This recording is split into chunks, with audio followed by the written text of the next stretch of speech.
Chapter 4. Closed until further notice. The Museum of Extraordinary Objects was a large, dusty building with lots of tall columns and twirly bits of stonework.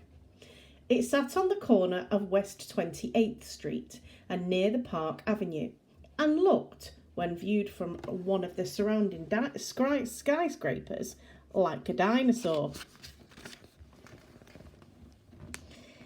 Mr. Penguin and Colin hoofed it down the road as fast as they could in the rain, weaving in and out of people, hopping around puddles and being terribly busy and important. Eventually, Mr. Penguin and Colin rounded a corner and were just making a dash for the gigantic wrought iron museum gates when they crashed smack bang into an elderly woman buying a newspaper and some birdseed. "Well, if it isn't Mr. Penguin!" cried the woman.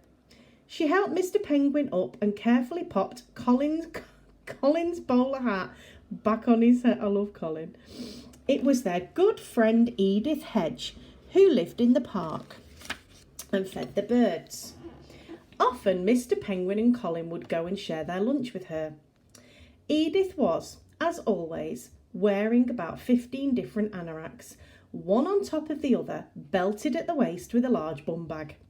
Sitting on top of her head was a pigeon. He was called Gordon. "And where are my two friends going in such a hurry?" she cried, tossing some birdseed up to Gordon, who caught it expertly with his beak. She's got a pigeon on her shoulder. Mr. Penguin puffed out his chest proudly. "We are off to the museum for our first proper adventuring job. We have to find some buried treasure." "Oh dear," said Edith. "I think you might be out of luck. The museum's been closed since yesterday. I've lived in Cityville all my life and I've never known it to be closed except on Christmas Day. But look, it's shut up tight." She pointed to the enormous front doors of the museum. A large sign said, "Closed until further notice." "Very strange, if you ask me," continued Edith, fussing with her bum bag. "I've known Miss Bones since she was a baby, and she wouldn't close the place unless it was for something very serious indeed." Mr. Penguin was a bit confused. He looked down at Colin, who shrugged as many of his shoulders as he could manage without falling over. This was most odd. Why would Miss Bones call him to the museum if it was closed? "Oh, I know what must be going on," he cried with a flash of inspiration.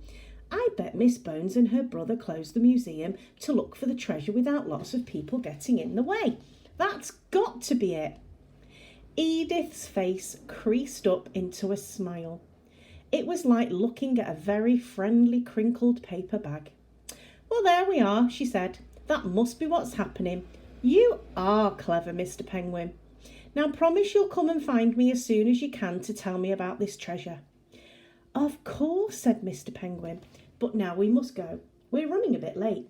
He straightened his hat, tweaked his bow tie, and started off towards the front doors of the museum, with Colin scampering madly behind him.